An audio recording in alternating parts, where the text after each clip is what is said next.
Oh, I already got folks seeing. What's up, y'all? Hey y'all, hey y'all. We got a special co-host today. Yep. Say what's up. Hey, Sakara. Oh, there's nobody watching yet. Well, David's in there.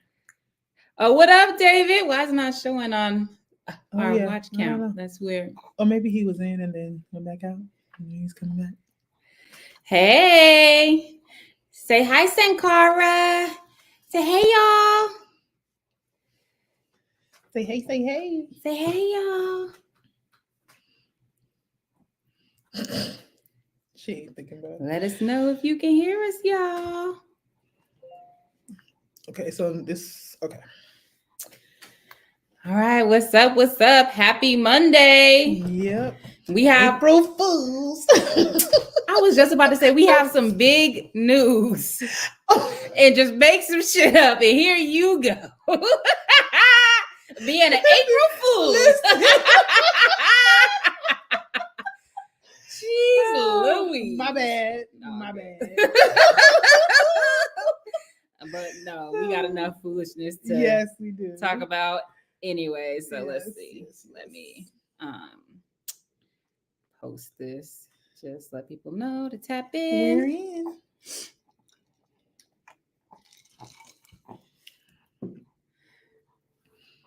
Okay. No.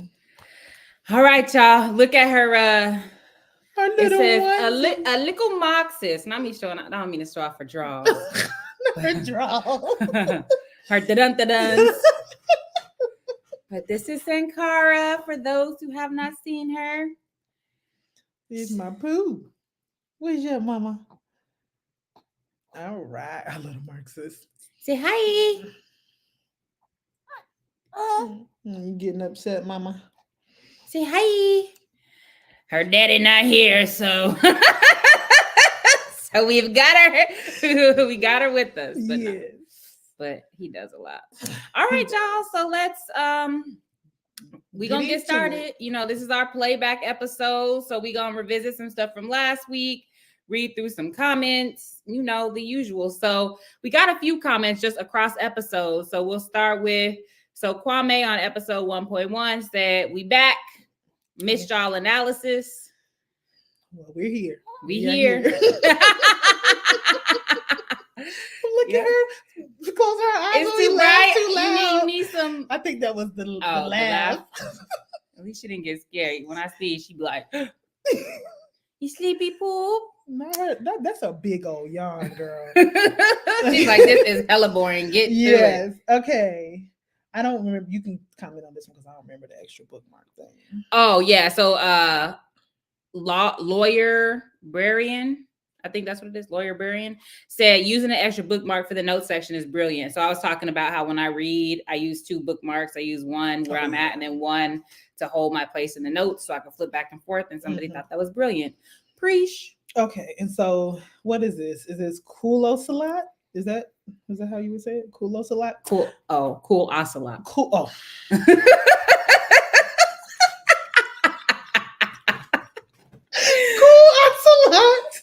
Cool Ocelot said, so this is in response to our conversation with Ori last week. People need trigger warnings for sexual trauma because other than car accidents, sexual violence is the main way people end up with PTSD.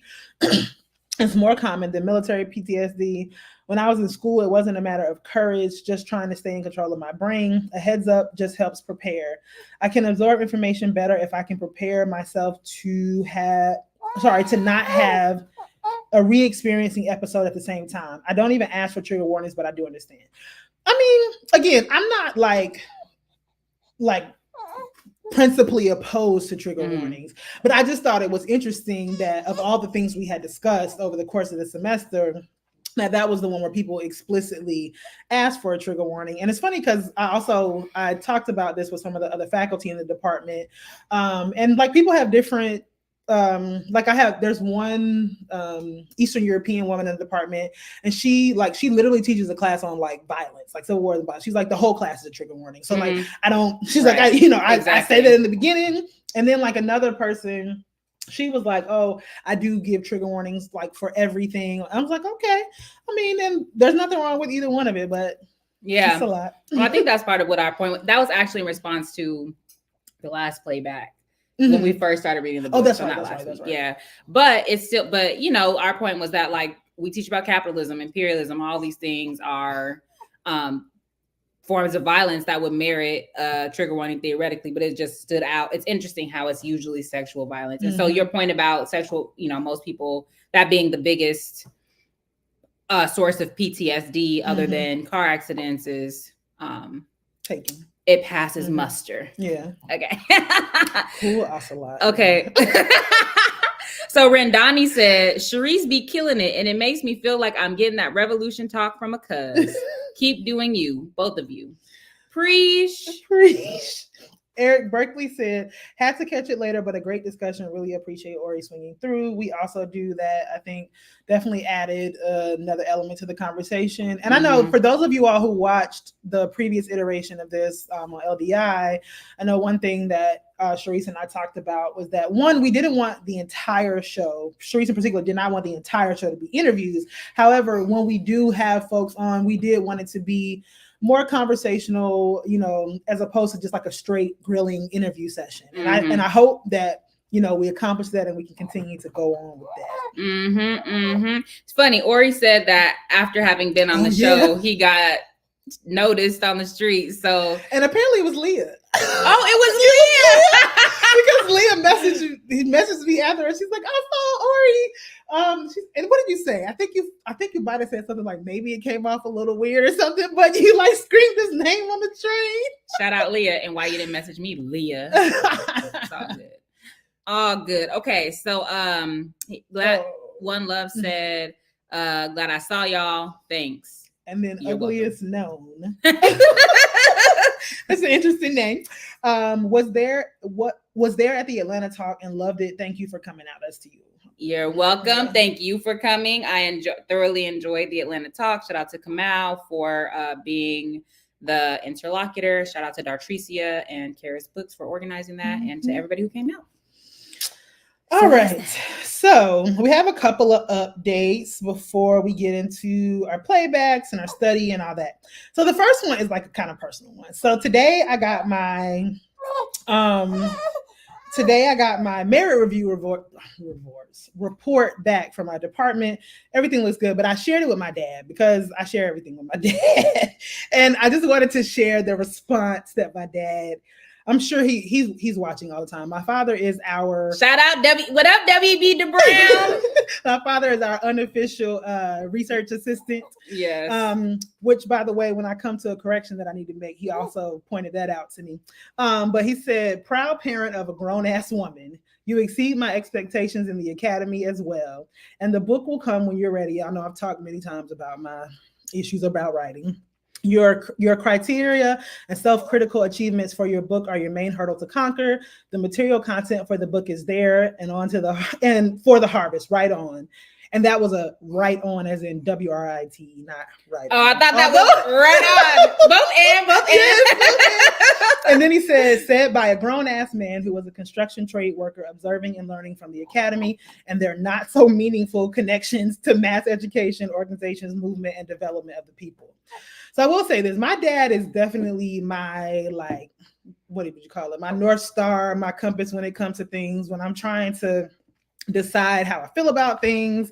I know a lot of people have interesting relationships with their family, but I feel fortunate to have grown up in a family where all of these things are things that are on the table to talk about. And so when I'm trying to think about, you know, what my positions are, my dad is like one of my primary sounding boards. And so it does still matter to me as a grown-ass woman at 37 that my dad says good job. So I definitely appreciate that.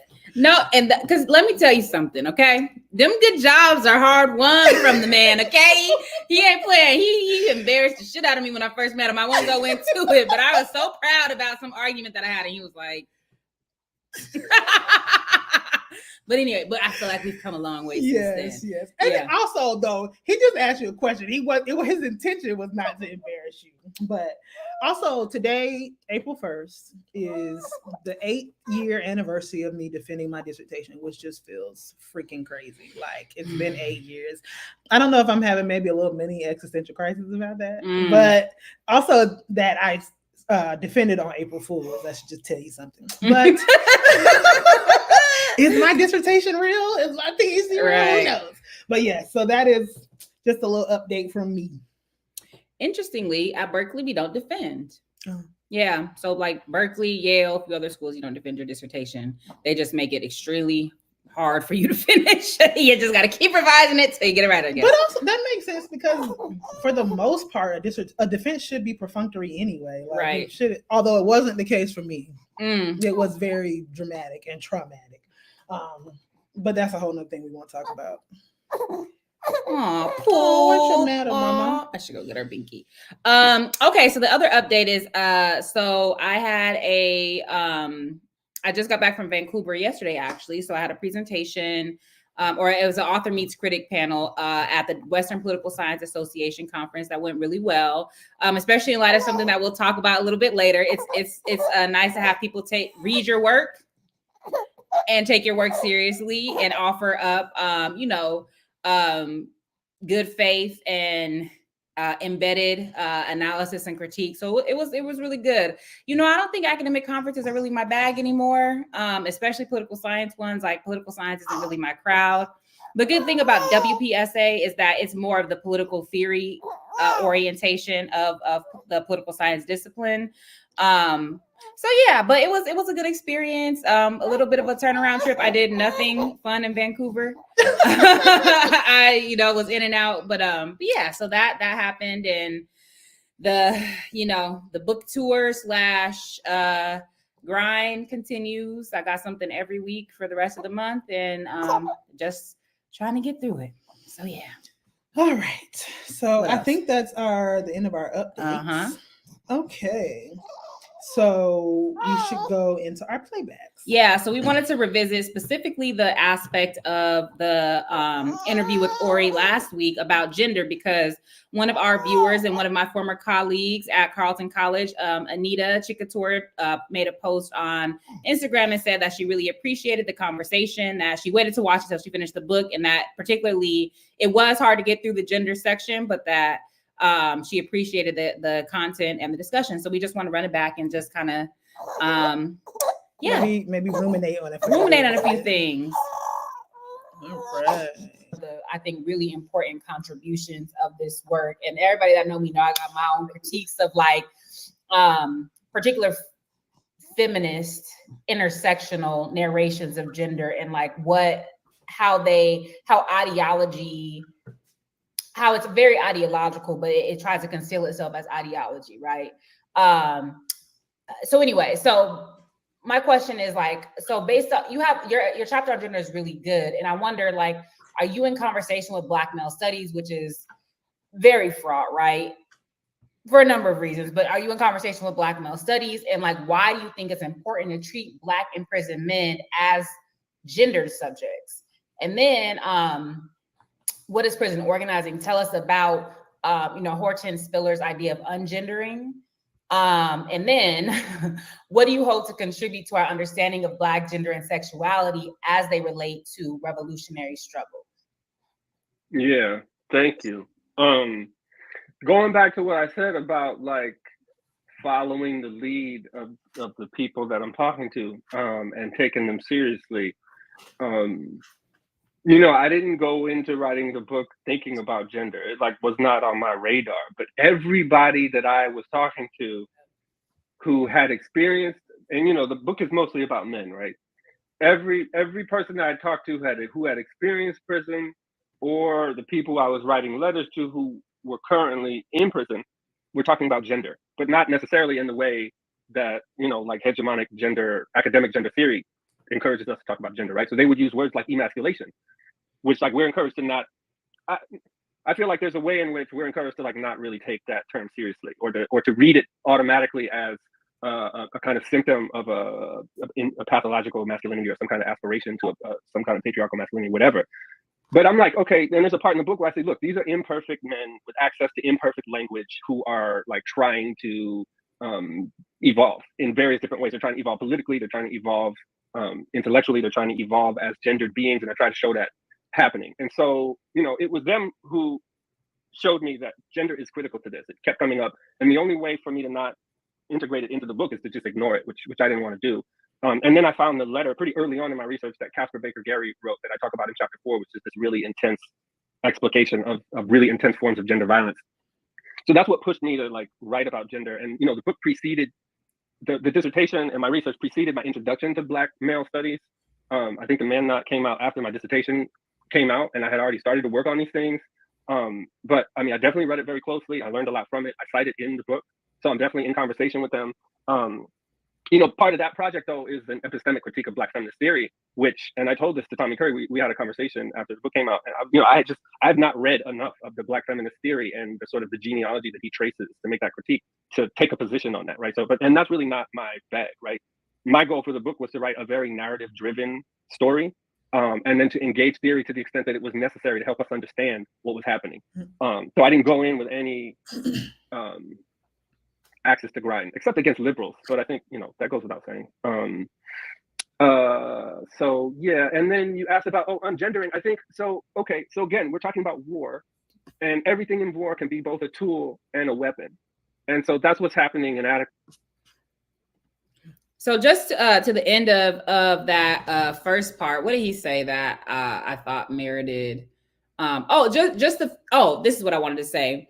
This idea that we shouldn't take emasculation seriously because it gestures towards some type of patriarchy or something. But part of because the assumptive logic of that is that Black men are aspiring to some sort of white hegemonic patriarchal masculinity, as opposed to understanding masculinity as part of a broader project of being human, right? And so, and I think we have to the extent that we have the term toxic masculinity, that must mean that there's some sort of masculinity that's not that, right? And so we do need to take the term, we do need to take the process of emasculation seriously, because it is embedded in colonial domination, right? That only the white colonizing men can actually be men, and that everybody else is sort of feminized, or except Black women. except Black women. So all colonized men are feminized, right, as part of their process of dehumanization. And so part of the rehumanizing project, or the project to be like new people, new humans, or new men, is to challenge that emasculation, or at least to interrogate it, right? Yeah, and I think that matters, because we have that very conversation about the ways that Black women are not seen as feminine, based on those same kind of colonial expectations, right? That women are that women are chaste, and are mothers, when all those things are really sort of taken from us because we were being raped, our children were being stolen from us. And so then if we can have those kinds of conversations about the ways Black women's femininity is called into question, then I think we can also have the parallel conversation about the ways that Black men's masculinity, particular kinds of heterosexual masculinity, it is a real feeling to be emasculated, that is not just, like you said, as connected to this kind of idealized patriarchal white form of masculinity. And to be fair, there are some who may subscribe to that, but to overdetermine Black men's existence and being with that striving, I think, is ahistorical, decontextual, and politically vacuous.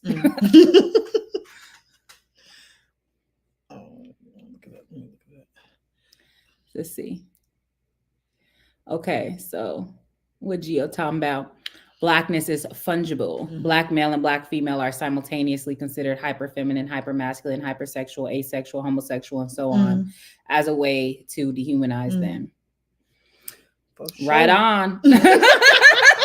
Look, she's scared. Oh, my baby. Okay, let's keep going. Right. And of course, typically in the academy, when people talk about gender, oftentimes that just means, for a lot of people, women, or people who are not men, or whatever.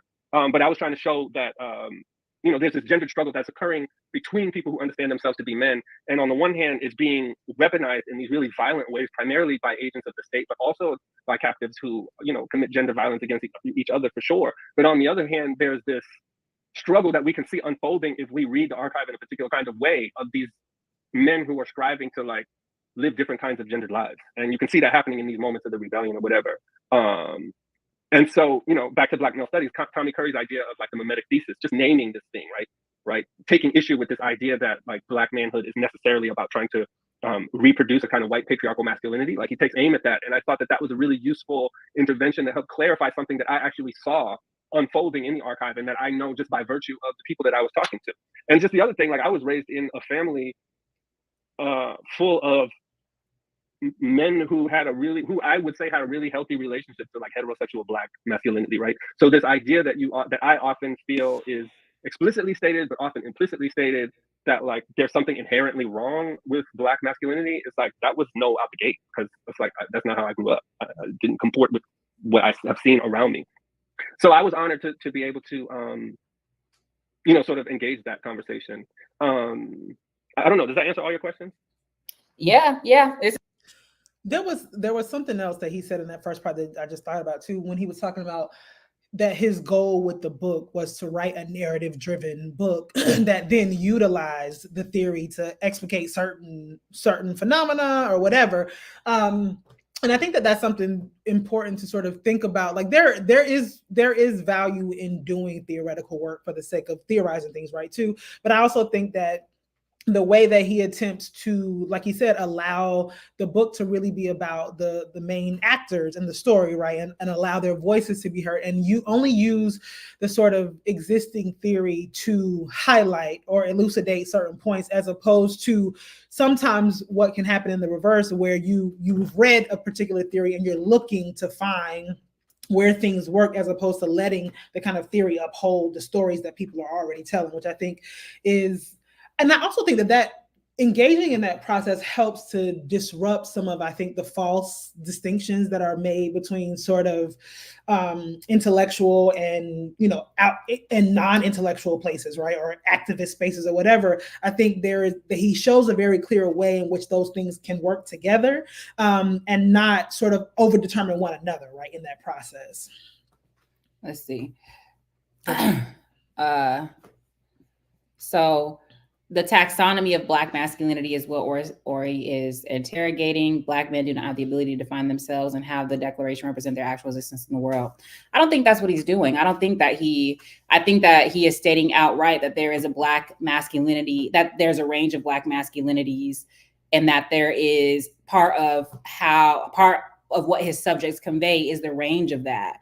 So I guess the way that that's stated is too theoretical. No, he said what he's doing. He said that he is asserting a gender analysis based on the evidence and content that he got from his subjects that conveyed a range of masculinities and a striving for a new humanism that was predicated on navigating these different types of masculinities, right? And absolutely outright rejecting like hegemonic white supremacist colonial masculinity. Okay. Do you want to keep going with this, or do we... Yeah. Was there something from the next question? It's not qualifying exams, it's a discussion. Yeah. No, but I do want to kind of continue on in that, right? Because one of the things that Che gets credited for within the sort of Cuban Revolution is this kind of idea of the new man, right? And that the new man has a particular kind of responsibility, a duty to not just to the country, to the revolution, but to his people, to his family. And there was a sort of argument about a way of being a particular kind of heterosexual male that was about sort of building community. And I wonder if there are any resonances with that in your idea of sort of principled manhood and the way you sort of think about and develop your notions, or even as your interlocutors are thinking about what it means to have a principled kind of manhood, even within the sort of dehumanizing conditions of imprisonment. Yeah, I mean, yeah, for sure. Che, for sure, the new man, Fanon, the new man. I think that kind of thinking, not necessarily the gendered part, but like this idea of there needing to be a new kind of subject is central to so many different kinds of revolutionary political theory. But yeah, I mean, I talked to brothers who talked about how they used to make, because I wrote an essay called Captivity, Kinship, and Black Masculine Care under Domestic Warfare that gets into this stuff a little bit more. But people would create, men in particular would create healing circles where they would explicitly try to purge themselves of like different kinds of reactionary masculine tendencies that they had sort of adopted. And so thinking really in explicit ways about how to reformulate manhood, right? And I think that this kind of rethinking is accelerated by the prison because it's so clearly a patriarchal regime in the way that it's organized around the centralization of authority, around hierarchy, around control through violence. And so I think for folks who are sensitive and in touch with their intellectualism, this then becomes a way to rethink how power should operate, more broadly. And it causes a lot of people to think about, like their role as men in their communities and their families and the kinds of men they want to be. Mm-hmm. No, I think that's really important. I mean, also, like, not that there has been a time where Black men in particular haven't been talking about this, but I have been seeing sort of more and more instances, I guess, out in the public where Black men in particular are trying to have these conversations amongst. Yeah, and I think so. Like, Black Men Build is probably one of those spaces. Mm-hmm. There's another, I think it's a podcast called like All Black Men Need Therapy or something like this. And so I think those are all different types of ways that Black men are to do that work. doing that work and really being intentional about engaging their reality in ways that has been discouraged historically, right? And even in some ways it's just discouraged contemporarily among men, but realizing that not only that there are aspects of masculinity that are problematic that need to be engaged, but also that they matter, right? They're important, like they deserve to be well. All right. Okay. So, yeah, if there also, y'all, when we do for these playback episodes, if there's aspects of the previous episode you want us to engage or comment on our future shows, let us know. Drop it. So, okay. Oh, let's see. So Gio says, nah, I'm anti-therapy. Don't know what they mean when they say this. Okay. Well, a lot of people aren't.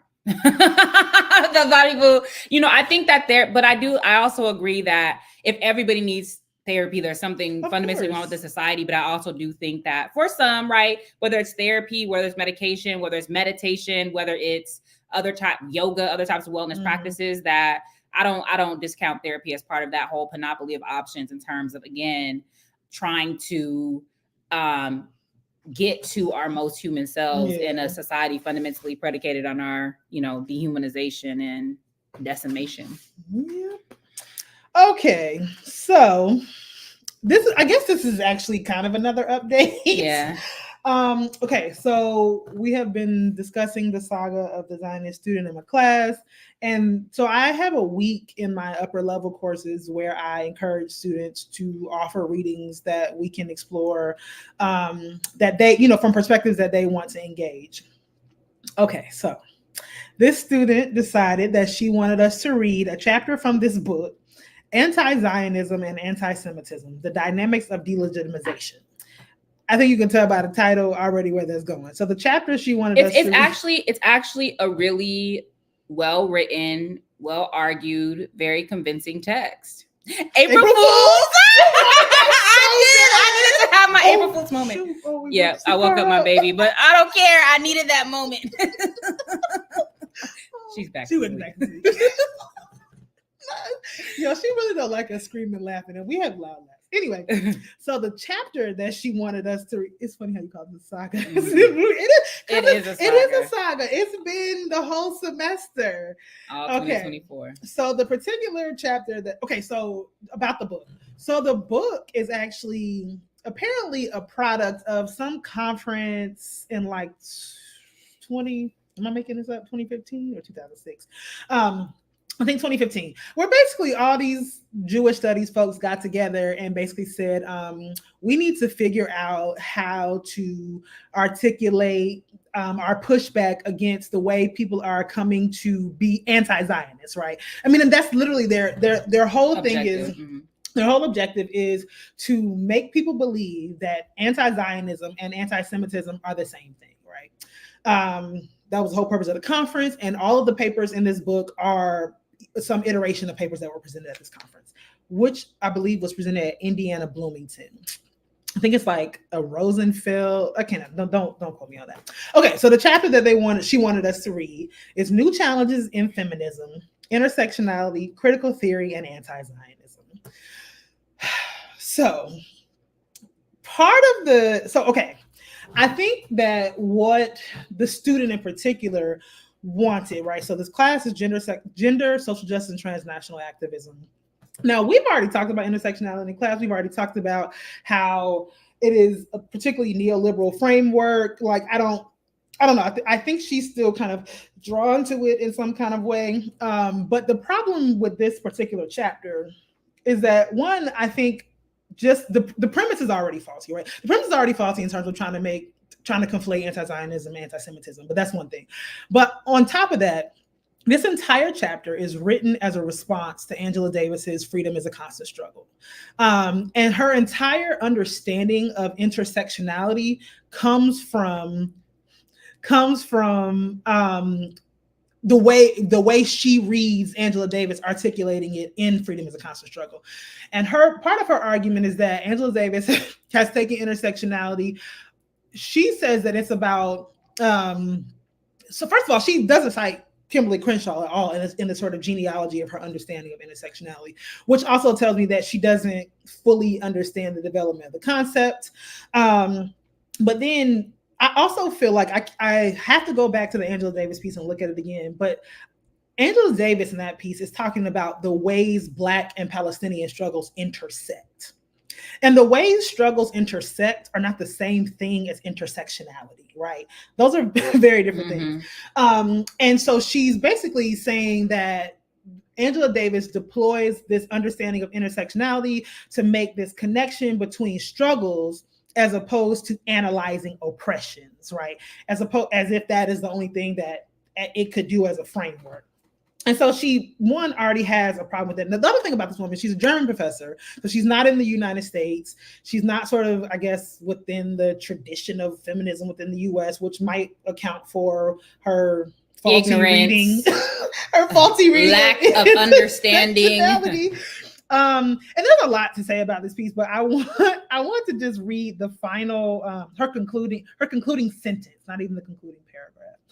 The concluding sentence, or two sentences. So anti-Zionists and BDS activists who misuse the concept of intersectionality as a means of exclusion and delegitimizing Israel have brought it into disrepute. But instead of discarding intersectionality altogether, this abuse should motivate us to reclaim the concept for a critical feminism that is not driven by anti-Zionist ideology. So it is clear that even in her attempt to read the book, to read Angela Davis's work, one, it's a reactionary text, and I mean that in a very literal sense. In that it's a reaction to her misreading, I think, of Angela Davis, but it's also, I mean, just the number of times that she makes arguments that are just crazy. Like, okay, what is she saying? Only by accusing Israel of pinkwashing is it possible for a feminist to avoid focusing on how gender and sexual rights are systematically violated in the Palestinian territories by the Palestinian National Authority, by Hamas and Islamic Jihad, and by Islamic communities and their terror virtue. The state of restricted and oppression. This is the writing in the book. The state of restricted and oppression that queers and LGBTI people must endure in Arab and Islamic societies is consistently disregarded by those who blame Israel for pinkwashing.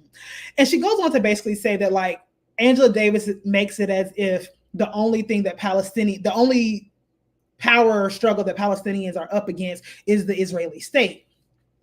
The problem with primary contradictions, yes. ma'am. Yes. Primary contradictions, ma'am. Perhaps if they had self-determination and not boots literally on their necks, not being fucking carpet bombed, even at this time, because as we know, this violence did not start on October 7th. Perhaps the other conversations would be more primary or at the forefront. And also, this is assuming that Palestinians on the ground are not struggling around these issues.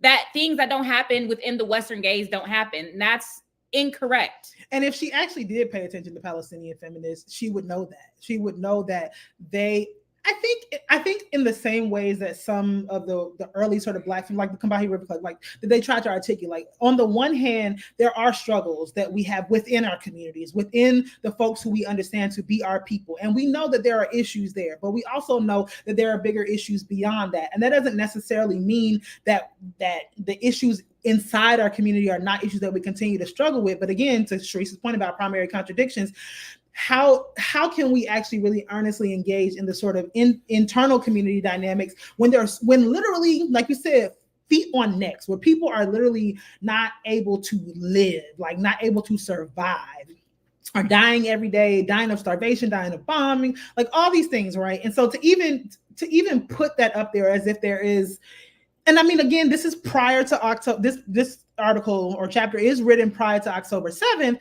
but there's also, to me, a historicity in that they're acting like this shit has not been going on for all these years, like as if October 7th is the only sort of contradictory, the only moment where this tension is kind of brought to light for folks. I think there is something unique about this moment and the way people are paying attention to it, but that's a different argument. Well, so the other thing that, so y'all know how I read about the black scare and the red scare, but the other important thing too is that I think it's profoundly interesting that Angela Davis, a black woman, becomes the object of her critique. So there's always something about black people. And then so this to me is parallel to like how alongside Arab and Palestinian pro-Palestine activists, it's black people and brown people who are the primary targets of this repression, right? And so somehow black people always become the face of this thing, even from the commentary of people being like, imagine if Black Lives Matter did what Hamas did, or that dumbass actor when he was like, if this were black people, like if what Hamas did happen to black people, the US would be sending in, like the US would have or like the public would be reacting much more favorably or whatever the fuck. And it's like, actually, that's not true. And I think he mentioned Brittany Griner or some shit, but again, black people become this sort of reference point in a way that is always either challenging our legitimacy, challenging our commitment, challenging challenging any position that we have one way or the other. And I think that is like Michael Rappaport and somehow, right, it's as if I think that some of the commentary among Zionist folks has been as if black people owe them something because they marched alongside them in the civil rights movement or whatever the fuck, or because Zionist folks were involved in Black Lives Matter or whatever. But it's like, as John Henry Clarke said, right, black people don't owe anybody anything but an ass whooping. And so when we engage in solidarity, it's not because we feel like we're owed something or we owe anybody anything. It's because we understand that struggle is part of our anti-colonial, anti-imperial struggle, period. So, I mean, there is a lot to disentangle, to dissect from the article. There are just two other things that I just want to bring to attention. One of which is, so her problem is that Angela Davis is making the connection between Black people's oppression in the U.S. And Palestinian oppression, in Palestine. And she basically, the author of this text basically says that this is not a true connection. One of the things she says early in the text is that when we refer to Zionism as an apartheid state, it is a slap in the face to South Africans.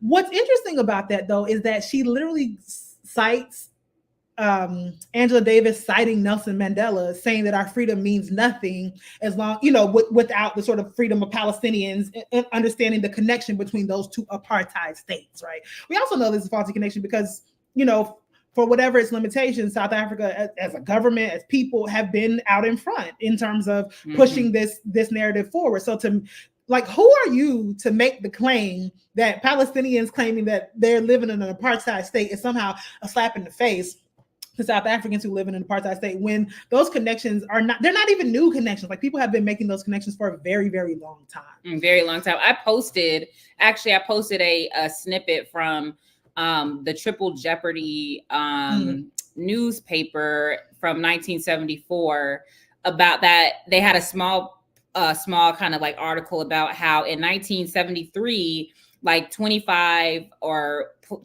more African countries had severed their ties with Israel because they likened it to Rhodesia in South Africa, because of not only because of the very real material ties between those countries and Israel, but also because of the parallels in treatment. So, and that's what, 40, 50 years ago. So come on, bro. Exactly. And the last one I point out, this like literally my comment in the notes is "girl, please." But interestingly, when criticizing the repressive character of the state, Davis refers not to just any state, not to Arab states, nor the failed states of Africa, but explicitly and only to the United States and Israel. Furthermore, she draws connections between the U.S. prison industry and the militarization of U.S. police forces on one hand and Israel on the other. This linkage borders on conspiracy thinking. Israel is made accountable for the structural violence applied by U.S. police forces. She acknowledges that the individual police officers, as in the case of Ferguson, need to be held liable, but that it would be wrong to leave it at that. We need to look beyond the curtain to see the structural conditions that make this sort of police violence possible. 1033, excuse me. Deadly Exchange Program, Gilly. These programs are literally, materially a connection between the U.S. police state and the Israeli state, right? That these forms of terrorizing colonized people are mutually constitutive. The other thing she says that's goofy as fuck is like Angela Davis mentions the similar canisters of tear gas in Palestine and in Ferguson, and that's arbitrary. It's like, no, that's how that's a material connection. It's a material connection, and it's how the military industrial complex operates. They send weapons to terrorize, racialize, and subjected populations wherever they're located. So that's actually not spurious at all, nor is the connections that Ferguson organizers were making with Palestinian organizers about how to navigate being tear gas, right? So she's out of her mind. So this conversation will take place in class tomorrow. Now, I will say this. I'm trying to decide how I'm going to approach this, because also, so there was another reading that another student suggested, which is a pro-Palestinian position, right? So I paired those two together. And so I am actually in this instance less interested in having a toe-to-toe with this particular student, and more interested in seeing how the rest of the class, through the discussions that we've had over the course of the semester, are actually going to respond to this, and how they're going to actually analyze this article, and what kinds of ways they will push back and what they will take away from it. So I will let you know next week, and we shall see. So sticking with the foolishness that on April Fool's Day. So, I mentioned earlier, like, that it's affirming to have good faith engagements, including critiques of my work. Now I'll say that I don't read or watch any reviews of my work ever, just as principle, right? Because I don't want to be, it's just a matter of principle, right? It's like, I don't want to be arbitrary in things I read or don't read. And there's this line in this poem called If. It's like, if you can meet with triumph or disaster and treat those two imposters just the same, if neither foes nor loving friends can hurt you, what is it? If all men count with you, but not too much. And what that means is that it really doesn't matter if people say good things or bad things about the book. I wrote it. I said what I said. It is what it is. And it's not as if I can go back and revise it, right? I mean, I put out a second edition, whatever. But so I haven't watched this particular engagement with my work that I'm going to talk about.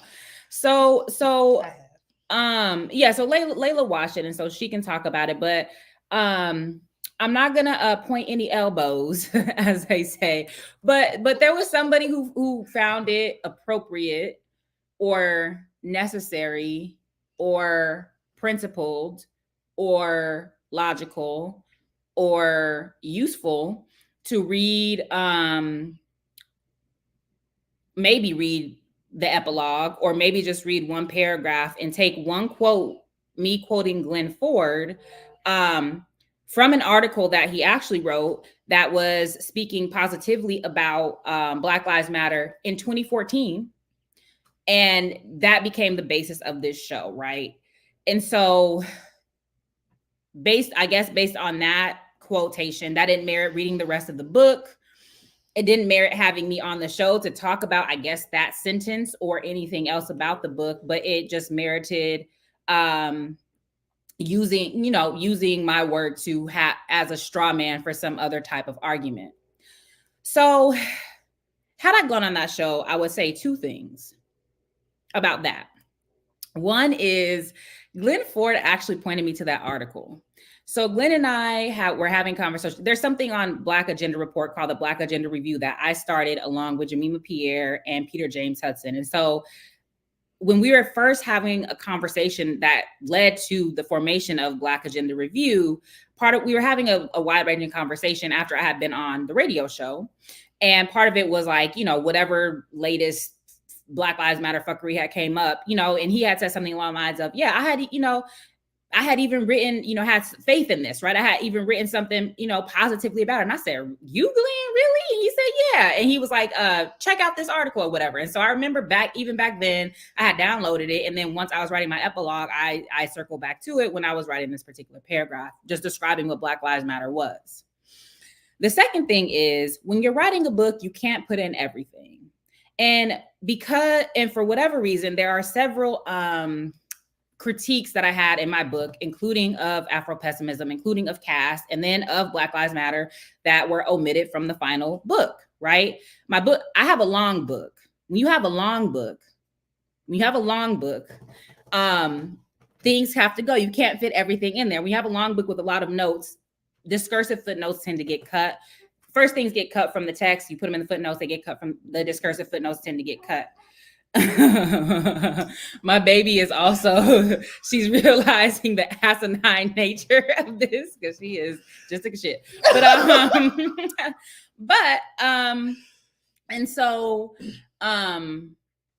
So I did have a particular critique in there, right?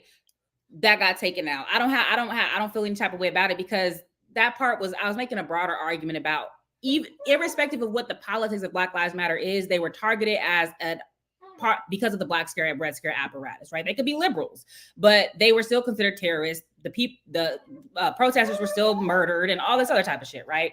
And so,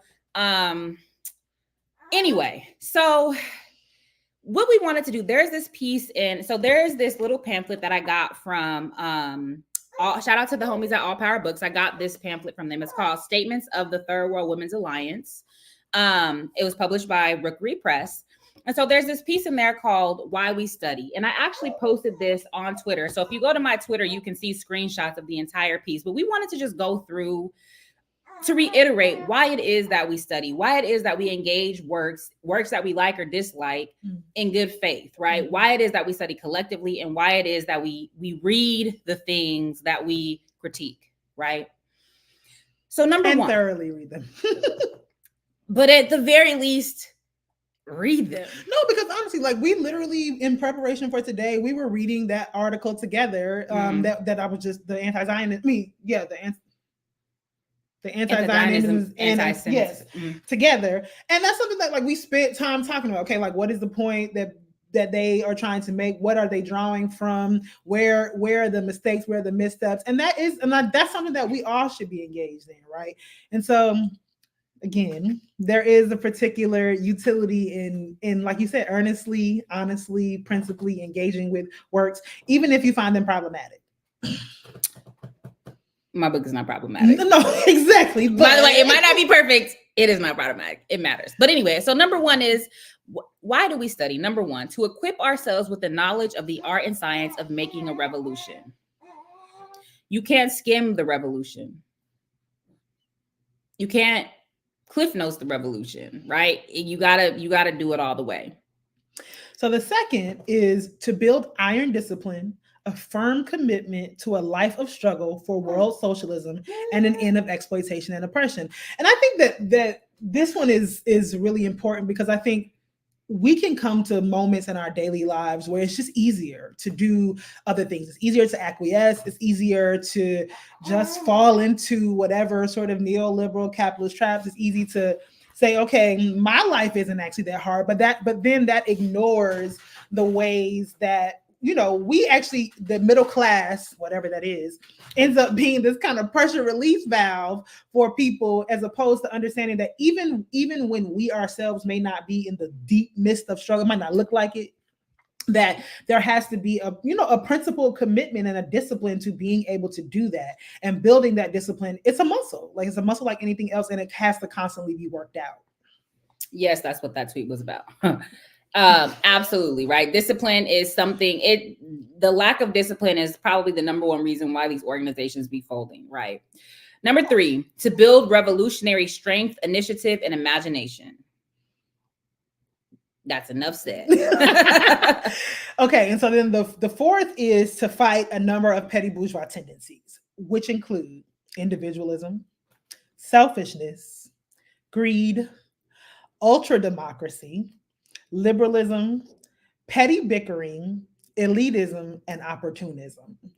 And in some ways, I think the example that we, were alluding to, I do find it to be an example of opportunism. I think to me, there's one thing when a one-liner in something inspires you to go down a particular rabbit hole, and you can trace the through line, right? You can say, okay, I read this thing and this wasn't necessarily what the whole thing was about, but this one line took me here, there, the third, and this is how I've gotten to this new point. Cool. But I think part of what happens, with the proliferation of podcasts, the proliferation of, I guess this might be an example of an ultra democracy, right? That people have a voice everywhere. Is that people do stuff just to generate content, right? And I think that in some ways, that's why I think the life study revolution as a model for us this time kind of works, because what we can talk about things that we're reading and engaging together, talk about things that are happening with our life, but we're not attempting to create a show where we must have content that is sensationalized every week. There is something that binds these things together. And it's not like we just gonna talk for an hour because we want to talk for an hour and we want to keep our viewership up. It's actually that there are things that we want to engage, that we find useful, and that we've been told others find useful when we do it out loud. Right? Mm-hmm. And so, to be frank, the sort of everybody having a voice about everything was part of the reason why I had a deep skepticism about having a podcast in the first place. It's part of the reason why LDI ended in the first place, because the last iteration of our podcast was because I just was so skeptical about, even though I think that we have a unique contribution, like, do we need another podcast, right? Petty bickering, right? And so, like, I will say, I was disappointed to hear, because several people sent me this thing. That's the other thing too, is then having to contend with all of even if I choose not to engage it, I can't get away from it because hella people are sending me this shit, right? But the petty bickering. And so I think I was irritated, but I also was a little bit probably hurt, right? Because this is somebody that, if not, probably not a friend, but somebody that I'm ostensibly we're on good terms, right? And I just feel like there's too much frenemy shit in these organizing left, whatever we want to call these spaces. It's kind of like, with friends like these, who needs enemies? And so, because there was a better way. If the point of that was that I did some harm to Glenn Ford's legacy, fine, right? I'm right here. I'll be happy to talk about that and to, again, give the explanation that I gave, and or just to have a conversation, right? And or to, people are entitled to their opinions, but like there was so much opportunity to build solidarity or comradeship or whatever, as opposed to then to whatever this is, right? And so I think that the point about petty bickering is particularly germane. Mm-hmm. The next is to build a cooperative spirit. So just what I was talking about, right? Like, our different ecosystems can work together, right? They don't have to be antagonistic. And I have, like I said a couple shows ago, I have been guilty of sort of making particular types of critiques that were probably best as conversations, not just my one-sided opinion. And so, but what I can do is do better, right? Mm-hmm. And so I always have an impulse for vengeance, right? And so there's a very shitty way I could have approached this, but for what? I'm writing a book about mutual comradeship, that would not be in the spirit of that, right? I talk about ethics a lot. That would not be in the spirit of that. To you know, of course, I had some little smart shit to say. Of course, always it's me. But like, you can do that. You have every right to have your reactions and responses to things, particularly within your circle of people who you trust, who you know. When I say this bullshit, you're not taking this beyond where I'm taking it, right? So you have every right to have a response to that. Sure, so we study to build a collective spirit. Okay, so the next is to weed out corrosive elements through practice and testing people. And I think this is really interesting because I don't know that the testing people is about an active, like, I am testing you, but that as we have trials, right, as things actually come up, how will you engage when you have the opportunity to make a questionable decision? Will you make a questionable decision, or will you stick with your principles? And to be fair, like, this is something that I often think about when we think about, and this obviously, like, this, I'm gonna say it. People can take it how they want. But sometimes when you talk about like interracial relationships, and I'm not talking about romantic relationships necessarily. I'm just talking about relationships with other folks. And one of the things that I think always kind of worries me is that as close as I might be, in particular with a white person, what I know is not about what they will do, but what I know is that at the end of the day, they always have the option. They always have the option of reverting back to taking advantage of a power structure that gives them certain kind of advantages. And then the question is, when you have the opportunity, will you or won't you take it? And a lot of times people do take it, right? And so I think this process of thinking about what it means to weed out corrosive elements, but the thing about weeding out corrosive elements, also, there's a place to be careful with that too, right? Because the other thing about weeding out corrosive elements, we get to these moments in organizations where everybody is the ops, purges, right? And that really breaks down our ability to work together, and our enemies know that too, right? And so then they plant some people, they sow dissent. And so then the question becomes, oh, can we trust anybody around here? And when we're distrustful of all of each other, we can't actually move collectively, right? So there is a delicate balance, I think, between what it means to weed out corrosive elements, but also to be able to, like you said, build the collective spirit.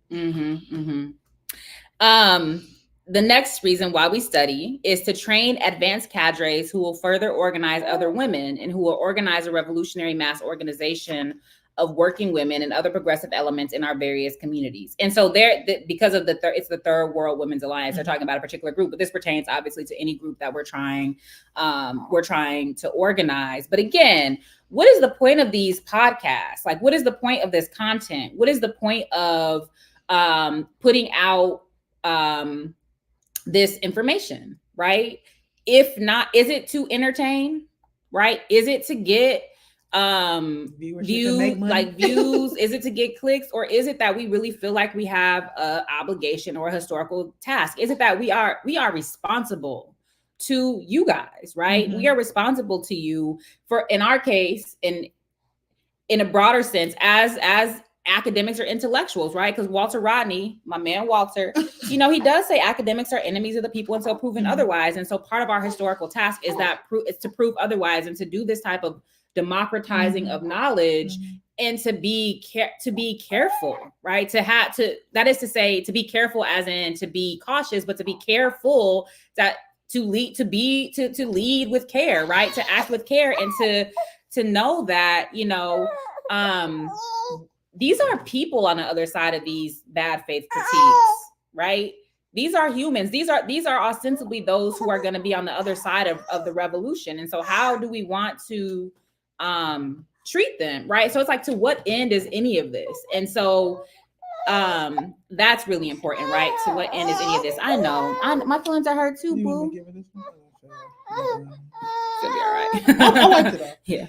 Okay, so the eighth is to understand how the role of third world women in the home and in society at large fits into the general role of third world people in this country, and to fully understand how our struggle as third world women fits into the struggle against exploitation and oppression of the peoples of various communities. Now, and I will say that this is something that, you have pushed me on a lot, Sharice, And I'm still like trying to figure out where I am on this particular issue, which is about the category of women, right? Of the category of woman, as an oppressed demographic, like as women across the board, right? And there are all these other things, right? But I think there's something in this about to understand how the role of third world women in the homeless society at large fits into the general role of third world people, right? Which to me, I take that to mean that even as we struggle as women, as feminists, however we identify, that our goal is one, it's not to like usurp male power in order to put a matriarchy into place, right?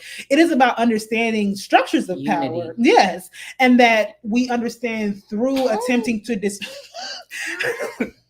we understand that through attempting to dismantle the particular forms of oppression we may experience as women, as Black women, as third world women, that is also ultimately to the benefit, it should be ultimately to the benefit of the communities that we see ourselves belonging to.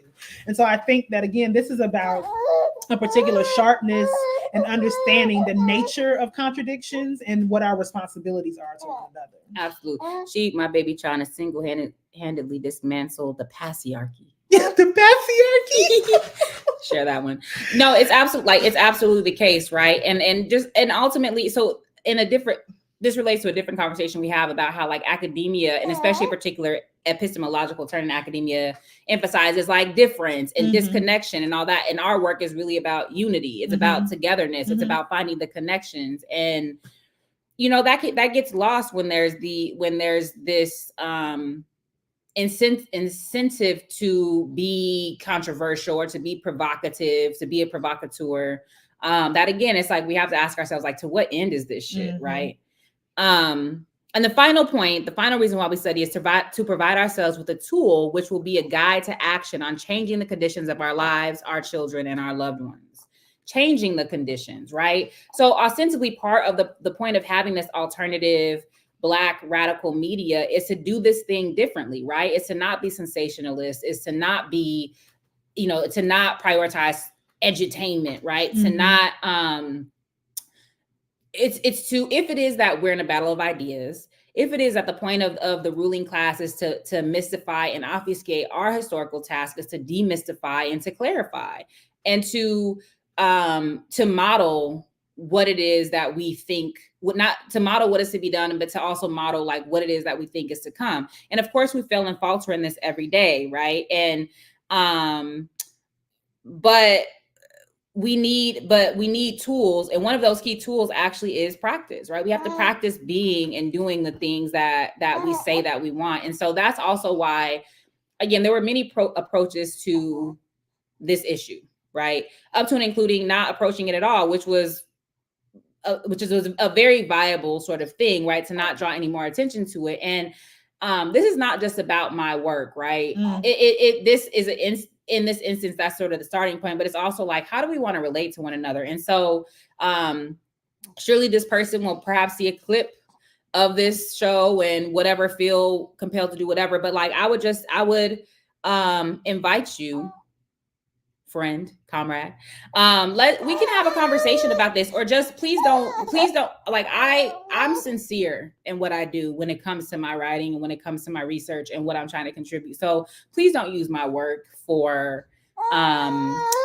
please don't use my work for entertainment or just to get clicks. Like, please take it seriously. And I'm always willing to come and talk about it and to talk about other things, but like I feel like it's a real disservice to many things to approach my work or anybody whose work is serious in this way, right?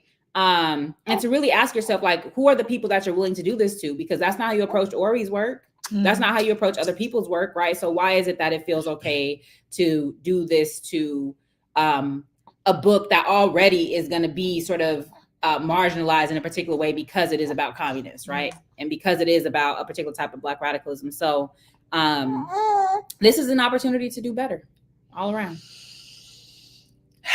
Okay, so the next, as much as, obviously we have these conversations about not falling into these traps of expecting more than we should expect from celebrities, there's something that's been in the news recently that we wanted to just bring up. And speaking of doing better. And that is that Billy Porter has taken it upon himself to create a James Baldwin film.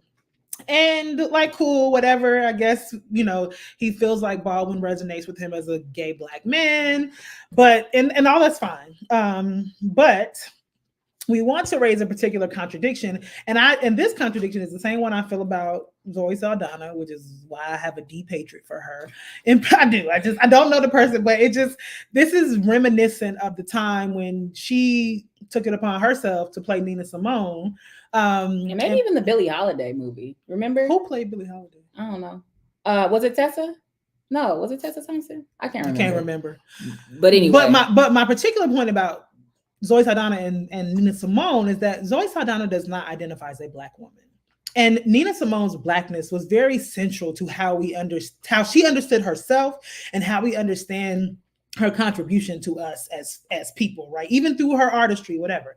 So this film is going to take place at some point in time. So this is an article in The Guardian. I don't have, what is it? I'm down at the bottom. I don't want to scroll back up. I'll tell you the title of it later. Okay, so we obviously know that James Baldwin had a particular, he supported the Palestinians.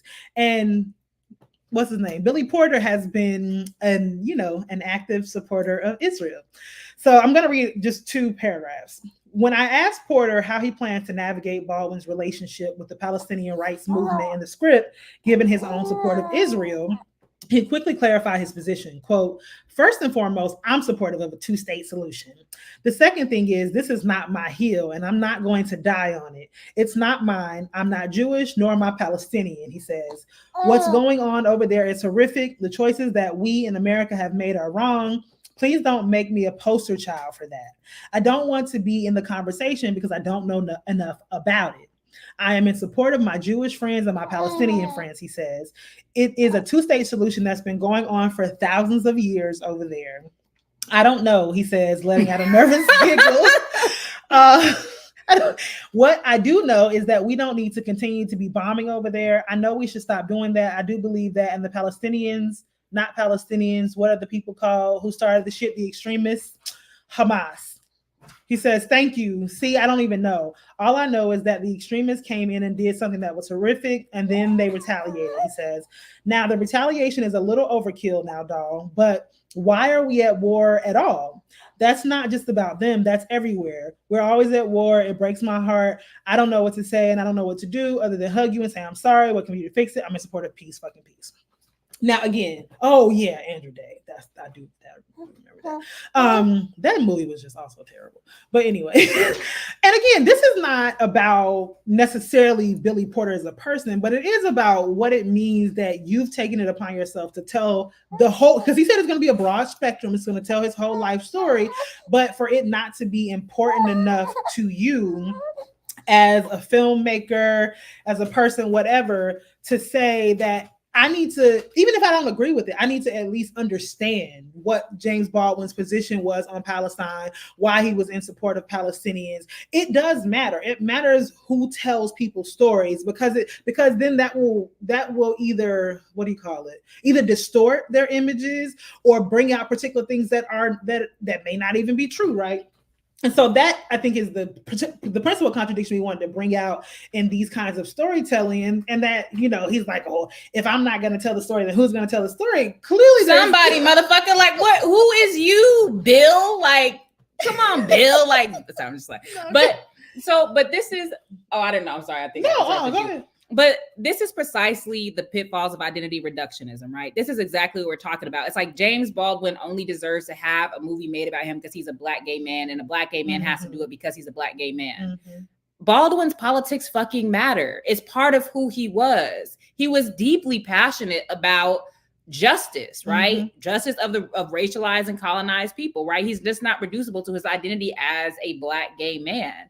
And if we don't take his politics seriously, then yes, we risk reducing him to a caricature, mm-hmm. and this is part of what I talk in elsewhere about like intellectual McCarthyism, right? If we do preserve a figure like King, like Du Bois, like Baldwin, we take out all of their radicalism, like Robeson, right? And just make it seem like, you know, it's like the Negro shake and shit. And then, and that's it. We don't acknowledge like the struggle that they were engaged in and their commitments. And then by extension, we can't acknowledge the repression that they suffered because of it. And so it makes it seem like people just do shit and it's then it is fine, right? And it's that's just not how this works. And so this is why people have unrealistic expectations or understandings of what struggle entails, because we think that Du Bois wrote Souls of Black Folk and freed the slaves and then the March on Washington movement or whatever, right? And that's just not, it's just really bad faith. But this is why I don't fucking trust Hollywood with our people. They better not touch Walter Rodney. They better not touch him. Pat, I hope Pat Rodney defends that assiduously. They better not touch Walter, goddammit. Okay? Oh I can't. Or Claudia. No Claudia Jones, no Walter Rodney, not Kwame Ture. No, don't stop. Yes, because you're gonna keep going. I am. But so yeah, and so to the extent, so you know, we are anti-celebrity culture, right?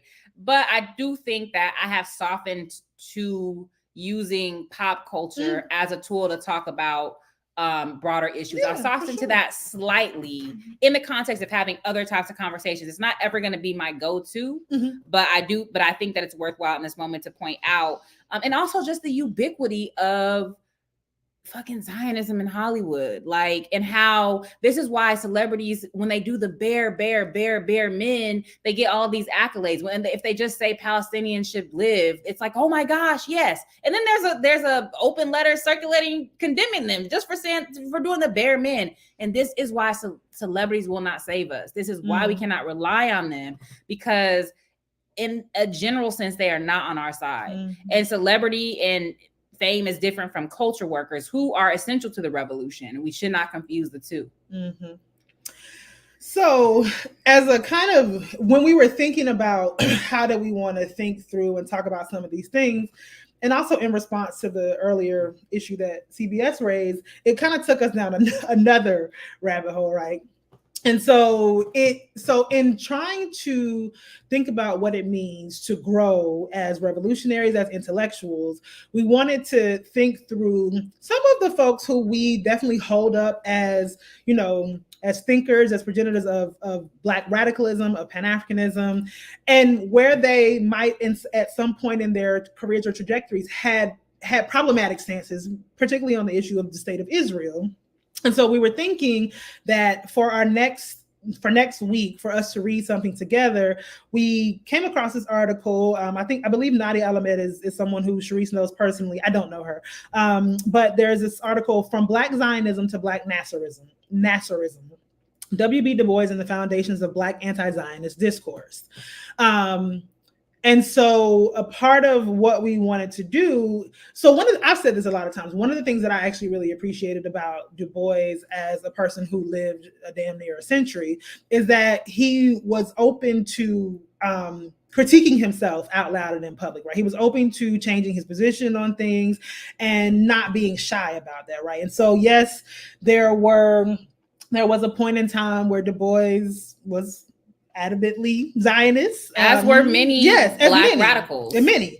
And so that's a part of the reason why we wanted to read this piece together and think with and through what it even meant to think about the state of Israel at the time, and how and why people's positions might change over time. And so if that is something you all are interested in doing with us, I do believe this is one of those ones behind the paywall. So we are happy to have you all email us if it's something that you can't access, and that we will share it with you. I don't know what other ways we might share. You know what? I can try to upload it to my academia.edu or something, and then, or even to my website. And then have a link to the PDF. So somehow we'll make the PDF accessible. But in the meantime, while we're figuring that out, because I'm technologically inept, email us to lifestudyrevolution@gmail.com. And we will email you a copy. So again, it's called From Black Zionism to Black Nasserism, W.B. Du Bois and the Foundations of Black Anti-Zionist Discourse by Nadia Al-Ahmed, who I know from when she was in graduate school at UMass Amherst. She's a friend and somebody who has been pro-Palestine before October 7th. And is Palestinian. And I'm just going to quickly read the abstract for y'all. This article explores the transformation of W.B. Du Bois' viewpoint on Israel between the early mid-20th century. It highlights historical and political forces that compelled him to support the Zionist project, especially Black Orientalism, and the connections between Black nationalism and Zionism, connections between Black and Jewish diasporic experiences. Finally, the article reveals how Gamal Abdel Nasser and the connections between Pan-Africanism and Pan-Arabism he forged, and the Suez Canal crisis propelled a new era in the Black discourse on Israel, envisioning Israel as a neo-colonial state set to protect Western interests in the Middle East. Well, good for you, Elon. Read it again. Look at the big brain on Brad. Buddy, so y'all can create a Google Drive hub with account email and have all the resources there per episode. Okay, we'll figure that out. A Google Drive hub. Okay, with an account email. Oh yeah, okay, cool. Okay. Well, thank you. Yes. Will you, Layla, be going to AAA's in Tampa? So maybe not, because it's in November and I might be in Togo at the time. Participating in a Ponzi scheme. Just get it. Oh, that reminds me of a correction that I need to make. When we were talking about the Pan-African Congresses last week, and when I was talking about the particular president at the time, I said Idi Amin, but it was actually Museveni. And my father, who I mentioned is our what do you call it? Research assistant is the one who called me out on that. And so technical advisor. Yeah, so I want to issue that as a correction to what I said last week. You can go back to the old episode to refer to if you need to, but it was really just comment made in passing. But I wanted to make that correction.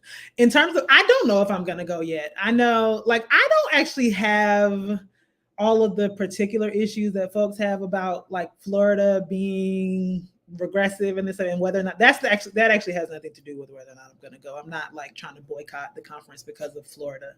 I just otherwise you'd be boycotting the United States. Exactly. And all these fucking institutions that we work at and all these grants and fellowships that we potentially get and all BOFA. And what? BOFA. What is BOFA? Both of these nuts. April Fools. I would like you to know that I dislike you very much. With a deep passion. Whoever's making clips, clip that. Just kidding. You're so fucking annoying. So ask me again closer to the time. I don't know yet. And so finally, just sort of circling back to some other things that we talked about last week. So we talked about the passage of a ceasefire resolution in the UN with the U.S. abstaining. No, there has been no cease. There has been no cease and all fire, right? And that's not funny. It's not funny. And also, and Biden, there's two things I want to say about this. One, talking about their consternation about Israel's overkill, but then sending billions of dollars, more weapons, more planes to these motherfuckers. And secondly, I want to drag, this is why I say the only Bernie we respect is Bernie Mac, because I want to drag Bernie Sanders' goofy ass for talking about Netanyahu's war. When we talk about critical media literacy, right, we're seeing a shift in discourse where people are trying to just foist this war onto Netanyahu, and then are also, in doing so, are also uplifting the anti-war protests that are happening in Israel, right? To show, for a number of reasons, right? To make it seem like it's only the administration or only specifically Netanyahu, and not the fact that the overwhelming majority of settlers support what is happening within, that is happening right now in Gaza. And it just shows these radicals or these leftists in Congress are full of shit, whether it's AOC, whether it's Bernie Sanders, whether it's what's her name? The one with alopecia? Ayanna Pressley. Her, sorry. Well, shout out to her for being brave or whatever. But when it comes, right, but all of them, none of them actually have a backbone, right? And just because they say a few good things, we people lurch to lift them up and praise them. Fuck that, right? Do not fall for this propaganda. And I certainly don't have to tell you all this, right? I do not have to tell, our 7 people audience. Oh, there's 56 people watching. No, I don't have to tell our small but mighty cadre this. But to the extent that this gets circulated, it's like, do not believe the fucking hype. They are not progressive. They are not anti-imperialist. They are not anti-war. They are They are elected influencer bums who deserve nothing but our vitriol. To the final. What is wrong with me? To the financial analyst. No, this is not the 5th pack. I'm talking about. It was the 7th pack, which took place in Kampala, Uganda, in '94. That was I misspoke and said that Idi Amin was president, and it was actually Museveni. That was what I was referring to. Alopecia folks, don't come for me. Like, I think Chris Rock should have been slapped. I mean, I do. I mean, whatever. Don't come for me, y'all. I forgot her name. My bad. I'm so tired of you. No misogynoir, y'all. My bad. Oh, so she cute, but that don't got nothing to do with nothing. She cute and vapid. Yeah, that's what I said. That ain't got nothing to do with it. Not a thing. So I think we've addressed everything. Yeah, y'all, that's our show again. I feel like somebody was like, this is raggedy. Like, and it is. What was raggedy? This approach, but let me just say something. I like this live approach. Wait, who said it was raggedy? What he said was, he's like, I clicked on it. It was y'all against some backdrop, and I was like, what is this? And it's like, well, this is us now. God damn it. Well, we got no editor. We got no 2 black. It's just us. It's just 2 blacks. But it was also always just our backgrounds anyway. You usually had a white background, but I usually had like plants and shit in the background. But it's the baby coming in and out. It's us getting up to close the blinds. Like, this is us, y'all. This is what we got. Like, we live and in effect. Like, it is what it is. But again, we will continue to put this out there. If any of you all want to come on, production assistant, please, we're open to it for free. But also, somebody who else said I enjoy this format. Ricky said that. Elon said that. I like it too. I think that this is the thing though, y'all. Thank you, Dante. So Sharice's a new mother. We both have full-time jobs. We both have other things we're doing, and like you're a godmother. Yes, and to have a weekly show is already a lot in terms of the content. And we want to be true to like dealing with the content in a in an ethical and full kind of way, but I don't know that this like having an informal. I don't know. I'm a very informal person anyway, so I always prefer these kinds of things. And also we wanted to actually be able to interact with the audience in a way. And I'm not even gonna say what platform he on. So anyway, improvements is what was wrong with LDI, Afro Marxist? LDI was bars. What are you saying right now? It was my baby, right? So anyway, no, it is. It's different, but it's what we're doing now. Yeah, God is cool. Production doesn't necessarily contribute to the precision of the analysis. Gio, I do want to ask CBS on winter critics of Marxism in that it validates capitalism notion of man. I think that when she's talking about the constituting analysis, the constituting analogy of class hierarchy, I think she's essentially, you have to understand what her epistemological project is, and it's similar to that of Cedric Robinson, whereby they are critiquing sort of terms of order and the basis of epistemology in general. And to that point, because of the way that in Marxist analysis, labor continues to be central, I think that so labor as the basis of liberation and as the mode of analysis, she says, doesn't completely upend the sort of as Cedric Robinson called it, the terms of order or the foundation, the epistemological foundations of modernity in ways that Marxist revolutionaries claim. So it's an incomplete sort of revolutionary project. I respect that perspective, and part of what my work does also is move us beyond simply the labor theory of value, which is why we talk about things like expropriation, dispossession, et cetera, et cetera. This is partly what Fanon's critique is when he talks about stretching Marxism to the colonial question. And so I think, but again, for me, right, we don't throw the baby out with the bathwater, right? So because there, Marx has just been too valuable to too many. Marx and Lenin have been too valuable to too many revolutionary struggles in order for us to just jettison that, right? But I think that we have to take Winter seriously in her critique. I wish she didn't have paragraph long sentences, but I appreciate Winter. Okay. I think that's it. Not again with they barely understand Winter. Who barely understands Winter? I don't know what y'all talk about. Side conversation. Winter critics barely read Winter. Oh, that's listen. Winter, and it's the difficult read or whatever, but people claim that they read Derrida and all this other bullshit, so it's no more difficult than that. They want more Sankara. More Sankara, my baby. Hey, Dewan. Hey, Uncle D. That's Dewan, y'all. Dartricia's husband. Yeah, and he painted that Angelo Herndon. Oh. He painted me a wonderful picture of Claudia Jones, which is in my storage. It's for my new place in Detroit. But anyway, now we're just rambling. So thank you, y'all, for tuning in. Like, I feel like our viewership is climbing up day of, and hopefully for people who don't catch it day of, thanks for either running it back or tapping in later. We can have more Sankara. Check out our baby list, send gifts. I'm just lying. Please don't send no more shit. We ain't got no room here. Except diapers. Anyway, so okay, y'all, email us. Send us comment on the video. Send comments in our email. Email us if you want a copy of the reading for next week. We're gonna talk about who people said they wanted on.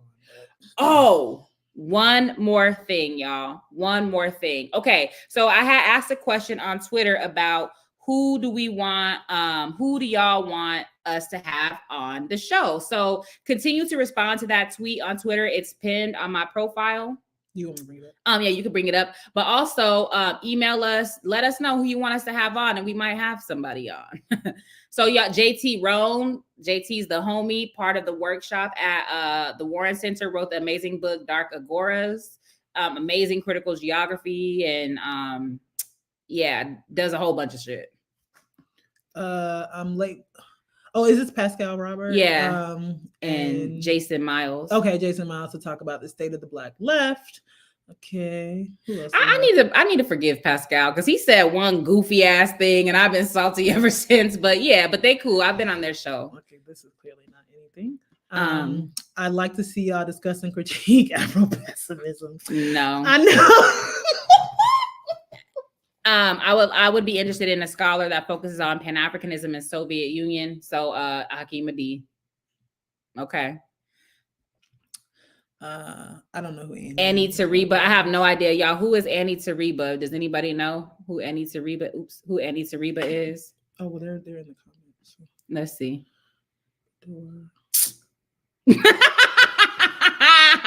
Frank B. Oh, I thought that said. I was thinking Frank Wilderson. And I was like, are you kidding me? Okay, I don't know who Frank B is. Jason Miles is the Fed. Yikes. Annie Tariba is a British scholar. Okay. Shout out to the Brits. I don't know. Okay, like who else? Not both of them are Fed. Okay. Anya, of course. There was a couple people that said Anya. Yes. Dr. Horn, absolutely. We will have the Horn report, of course. Deruba. We'll see how that goes. I don't think Deruba will come on. Tamanisha, absolutely. Mm-hmm. Claudia and Karina. I think we know Claudia. They might come on. I do have questions about the whole running for president thing. Oops. Okay. Yeah, I mean, it's, I did mean Frank Wilderson. Gio, quit trolling. But Dora would be interesting. I would have to figure some things out to that point. So my question about this Iusi Kawanya, who's gonna be 99. Yeah. He's in Atlanta. So does and has, because like when we have had does he have tech support? That's all I'm asking, because we have had older folks Zoom in from Guinea to our African Liberation Days, but we have to have somebody on the ground there with them who is able to navigate that. So that's just, another thing. I saw Daruba at the American Studies Association. He didn't say hi to me, so. Argue that defund was a neoliberal project. Okay. All right, so y'all keep them coming. So I think maybe Onya got like a couple, I think 2 or 3 people. So maybe so we'll hit her up next to see what to have her on. Maybe to talk about her Pan-Africanism piece from her communist or any number of other things because she's brilliant. Yeah. Petty Boots. Oh yeah, Boots. Oh, somebody did say Boots Riley. I don't know. I don't think that was all the responses because somebody said Boots Riley. I can ask Boots. Yeah, because you got responses on Instagram too, didn't you? Oh yeah, I did. It wasn't just Twitter. It wasn't just Twitter. So yeah, so Boots Riley, of course. I didn't even save all the responses on Instagram. I don't know. I should have screenshotted them. Did I? I don't think I did. Norman Ajari. I think somebody said Max. Ajo, your homie. Oh yeah, they did. Yeah. So Max is cool. We can have him on. We do want to have on Geo about the abolition school. Musa. The Musa got time. But we definitely want Musa on to talk about Cuba for sure, and a whole bunch of other things. But we definitely can have Musa. Salifu, yes, Burkina Salifu. Burkina Salifu. He lives in Burkina Faso now. Okay. Yeah, I love Salifu. I miss Salifu. I hope he comes back. Well, kind of not because belly of the beast, but yeah. All right, y'all. So it's been a good hour and a half, and we're trying to keep it under that too. All right, so we will see y'all next week. Feel free to use our email more than the social media inbox, just so that we can have things consolidated in one place. lifestudyrevolution@gmail.com. See y'all next time. See you next time. Goodbye.